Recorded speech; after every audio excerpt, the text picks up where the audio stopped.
Hi. CPM ഇപ്പൊ പറഞ്ഞെടുക്കണം എന്താ വെച്ചാല് തുടർ ഭരണം ഉണ്ടാകുമെന്ന്. എന്തിനാണ് തുടർ ഭരണം? ചിരി വരിക കേൾക്കുമ്പോ. കുറെ ചാനലുകാരുണ്ട്, കുറെ CPM സൈബർ പോരാളികള്, പിന്നെ പല സോഷ്യൽ മീഡിയയിലും തുടർ ഭരണം ഉണ്ടാകും, കോൺഗ്രസ് ഒന്നുമല്ലാന്ന്. കാക്ക് തോന്നുക കേരളത്തിലെ ജനങ്ങൾ ബംഗാളികളൊന്നല്ല നിങ്ങൾക്ക് തുടർച്ചയായി ഭരണം തരാന്. 10 കൊല്ലം തന്നില്ല, അതെന്നെ എമ്പാടുമായിന്.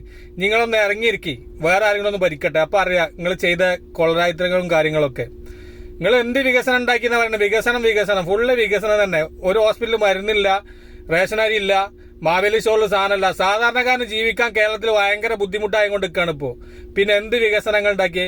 പിന്നെ കുറച്ച് ഞാഞ്ഞൂല് കോൺഗ്രസ്സുകാരുണ്ട്, എന്തെങ്കിലും നക്കാപ്പിച്ച വാങ്ങിയിട്ട് പിന്നെ CPM ഭരണം നമ്പർ 1 ആണ്, ഒലക്കന്റെ മൂടാന്നൊക്കെ പറഞ്ഞത്. ഓലക്ക എന്താ വെച്ചാല് കോൺഗ്രസിൽ ചെറുപ്പം മുതലേ അധ്വാനിച്ച് ഒരു രാഷ്ട്രീയ പ്രവർത്തകനായെന്ന് അല്ല ഓനൊന്നും. ഓനൊക്കെ എന്താ വെച്ചാൽ പൈസന്റെ ഒന്നുകൊണ്ട് രാഷ്ട്രീയത്തിൽ വന്ന അങ്ങനത്തെ ആൾക്കാരൊക്കെ എന്താ വെച്ചാൽ കോൺഗ്രസ്സുകാര് ആട്ടി പറത്തിക്കുക. അപ്പൊ അടുത്ത ഭരണം UDF ഭരിക്കും കേരളം. ഓക്കെ, അപ്പൊ എല്ലാവരുടെ സ്നേഹം മാത്രം. ഇതിന്റെ വേക്കിൽ വന്നിട്ട് ഇന്റെ തന്തനെയും തള്ളനെയും വിളിക്കുന്നവരോട് ഒരുപാട് സ്നേഹം.